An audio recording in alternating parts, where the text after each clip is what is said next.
Why standest thou afar off, O Lord? Why hidest thou thyself in times of trouble? The wicked in his pride doth persecute the poor. Let them be taken in the devices that they have imagined. For the wicked boasteth of his heart's desire, and bless the covetous, whom the Lord up. The wicked, through the pride of his countenance, will not seek after God.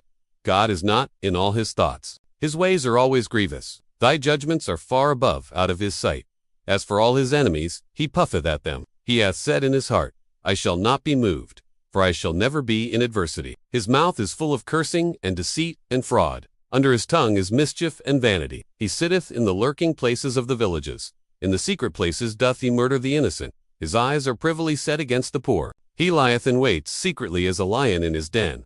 He lieth in wait to catch the poor. He doth catch the poor, when he draweth them into his net. He croucheth and humbleth himself, that the poor may fall by his strong ones. He hath said in his heart, God hath forgotten. He hideth his face, he will never see it. Arise, O Lord. O God, lift up thine hand. Forget not the humble. Wherefore doth the wicked contemn God? He hath said in his heart, Thou wilt not require it. Thou hast seen it. For thou beholdest mischief and spite, to requite it with thy hand. The poor committeth himself unto thee. Thou art the helper of the fatherless. Break thou the arm of the wicked and the evil man. Seek out his wickedness till thou find none. The Lord is king for ever and ever. The heathen are perished out of his land. Lord, thou hast heard the desire of the humble. Thou wilt prepare their heart. Thou wilt cause thine ear to hear, to judge the fatherless and the oppressed, that the man of the earth may no more oppress. Psalm 10 begins with a heavy question that is echoed through generations. Why, O Lord, do you stand far away? Why do you hide yourself in times of trouble? The writer believed by many scholars to be David, who pens this psalm with raw emotion. It is not irreverence, but honesty. Have you ever felt abandoned in your time of greatest need? This psalm gives voice to that feeling. It shows us that even the most faithful believers sometimes wrestle with the silence of God. In verses 2-3, the focus shifts to the wicked. In arrogance, the wicked hotly pursue the poor. The wicked boasts of the desires of his soul. Here the psalmist highlights a world where the proud prosper and the needy are trampled. The wicked boast, they mock, and they seem to get away with everything. This isn't just ancient poetry, it's a mirror of modern injustice. From corrupt systems to personal betrayal, this psalm addresses it all. Verse 4 delivers a chilling insight into the mindset of the wicked. In the pride of his face, the wicked does not seek him. All his thoughts are, there is no God. Pride is the foundation of rebellion. When people believe there is no accountability, they act as if they are gods themselves. The psalmist is exposing the root cause of injustice, spiritual blindness, fueled by pride. In verses 5-6, the psalm continues. His ways prosper at all times. He says in his heart, I shall not be moved. The wicked seem untouchable. Their businesses thrive. Their plans succeed. They become confident in their sin. They think judgment will never come. This perception can discourage the righteous, but the psalmist is building a case not for despair, but for divine justice. Verses 7-10 paint a dark picture.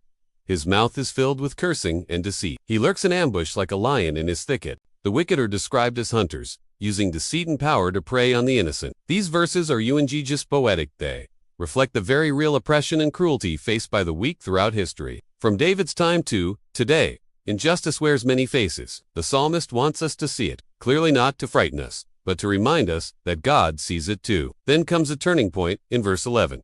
He says, in his heart, God has forgotten. He has hidden his face. He will never see it.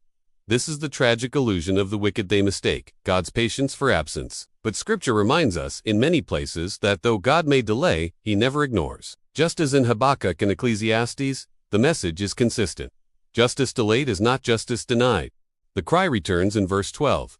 Arise, O Lord, O God, lift up your hand. Forget not the afflicted. This verse is a powerful prayer. It's not a demand, but a plea from one who trusts that God will act. Lift up your hand is a call to action. It's the heart of intercession, asking God to do what only He can: defend, protect, and restore. Verse 14 shifts the tone completely. But you do see, for you note mischief and vexation, that you may take it into your hands. What a contrast to the earlier verses. Despite the wicked's assumption that God doesn't see, the psalmist knows the truth: God sees everything. Nothing escapes his notice. Every act of oppression, every tear, every injustice is recorded. And not just sin but handled. This verse reassures us that God doesn't just observe, He responds. In verse 15, the psalmist makes a bold request. Break the arm of the wicked and evildoer. Call his wickedness to account. This isn't a cry for personal revenge, but a cry for divine justice. The arm in ancient imagery represents power and action. The psalmist is asking God to strip the wicked of their ability to harm others. And this plea resonates with other scriptures, like Isaiah 63 or Jeremiah 50, where God's judgment comes swiftly and decisively. Verse 16 offers a declaration of hope. The Lord is king forever and ever.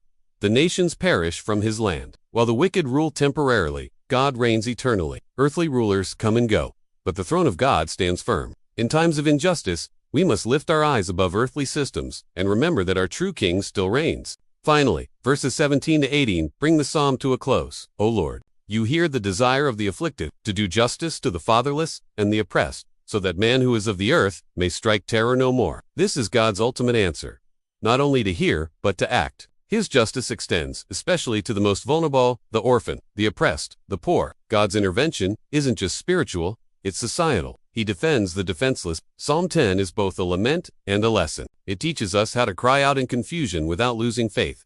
It teaches us that God's justice is real, even when delayed. And it reminds us that while evil may flourish for a season, it will never endure. If you've ever felt like God was silent when you needed him most, let Psalm 10 remind you.